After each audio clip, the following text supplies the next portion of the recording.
Mahfud MD anggap Bambang Pacul hanya bercanda soal lobi ketum Parpol. Nah sekarang ini undang-undang penting, nggak bisa lahir. Parpolnya nolak, DPR-nya nolak. Ketika ditanya, DPR kok nolak? Dan ini kan bagus. Bos, sekarang ini, saya kemarin bicara kok susah ya mengajukan aspirasi-aspirasi yang baik bagi pembangunan hukum, tetapi selalu gagal di DPR.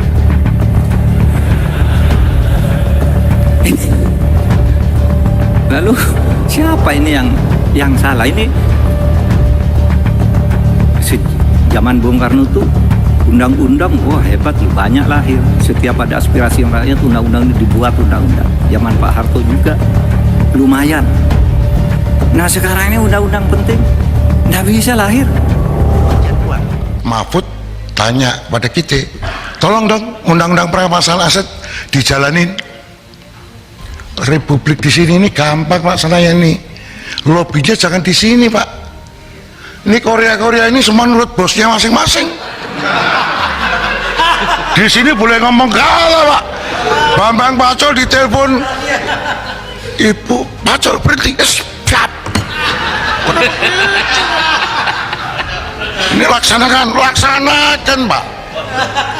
Jadi dua presiden pernah nanya sama saya, pembatasan uang kartal sama ini RUU ini yang mana ya Pak Presiden? Kalau pembatasan uang kartal pasti DPR nangis semua. Kenapa? Masa dia bagi duit harus pakai e-wallet? E-walletnya cuma 20 juta lagi, nggak bisa Pak, nanti mereka nggak jadi lagi. Oh gitu. Loh, saya terang-terangan ini gitu loh.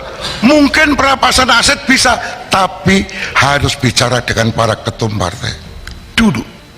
Kalau di sini nggak bisa teori saya. Jadi permintaan jenengan langsung saya jawab, Bambang Pacul siap kalau diperintah. Mana berani Pak? Sama toh? Ayo itu kira-kira Pak Mahfud. Sulit memberantas korupsi itu.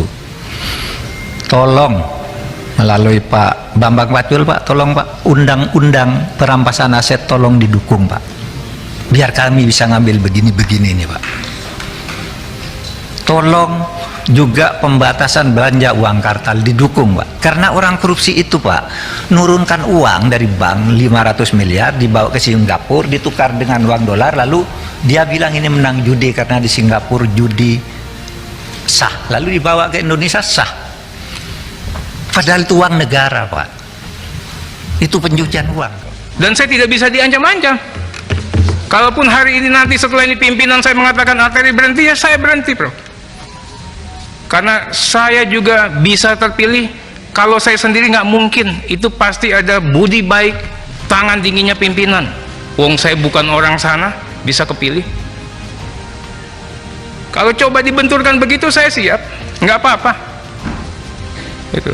Tapi Prof juga ingat, saya di sini mewakafkan diri Prof untuk belajar menjadi anggota DPR yang baik. Jadi ini saya tidak akan berpanjang lebar Pak. Ya kayak gini, namanya juga baru analisa transaksi keuangan no. Tapi pikirannya orang ini jadi korupsi. Begitu belum Pak. Bahwa itu info awal untuk dilakukan penelitian berikutnya, penyelidikan bahasanya. Mau kasih siapa ya? Penegak hukum yang tadi disebutkan senior saya itu ada 6 itu kan gitu. Jadi izin Pak Ketua Komite TPPU Bambang Pacul nggak setuju kalau itu langsung pansus.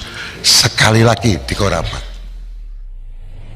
Menko Polhukam Mahfud MD curhat betapa sulit mengajukan aspirasi yang positif bagi pembangunan hukum melalui rancangan undang-undang karena prosesnya selalu gagal di legislatif. Mahfud melontarkan curhat ini di sela ceramahnya yang bertema pemugaran partai politik sebagai instrumen kaderisasi kepemimpinan di Masjid Kampus UGM selama DIY Minggu 2 bulan 4. Mahfud mulanya mempertanyakan pilihan politik masyarakat selama ini sudah tepat atau belum.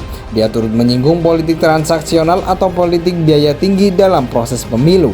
Pilihan politik kita ini sudah benar apa tidak? Ini persoalannya. Kalau mau membongkar pembongkaran partai politik, gimana nih cara membongkarnya? Apa mengubah sistem pemilunya atau apa? Kata Mahfud. Ia kemudian berkata, sehingga sekarang ini saya bicara kok susah ya mengajukan aspirasi-aspirasi yang baik bagi pembangunan hukum, tetapi selalu gagal di DPR. Menurut Mahfud, di era Presiden Soekarno dahulu setiap ada aspirasi lahir langsung dibuat menjadi undang-undang. Demikian pula zaman Presiden Soeharto yang menurut Mahfud jumlah rancangan disahkan lumayan banyak. Nah sekarang ini undang-undang ini nggak bisa lahir, parpolnya nolak, DPR-nya nolak. Ketika ditanya lah DPR kok nolak, ini kan bagus, langsung dijawab bos, ujar Mahfud. Meredam tawa jemaah, Mahfud buru-buru berkata, enggak, ini kuliah fikih politik, fikih siasah ini, saudara. Mahfud tak menjabarkan lebih lanjut contoh kasusnya, namun Mahfud berpidato setelah Ketua Komisi 3 DPR Bambang Wuryanto alias Bambang Pacul berbicara soal pengesahan RUU perampasan aset kala rapat di Komisi 3 DPR Jakarta Rabu lalu.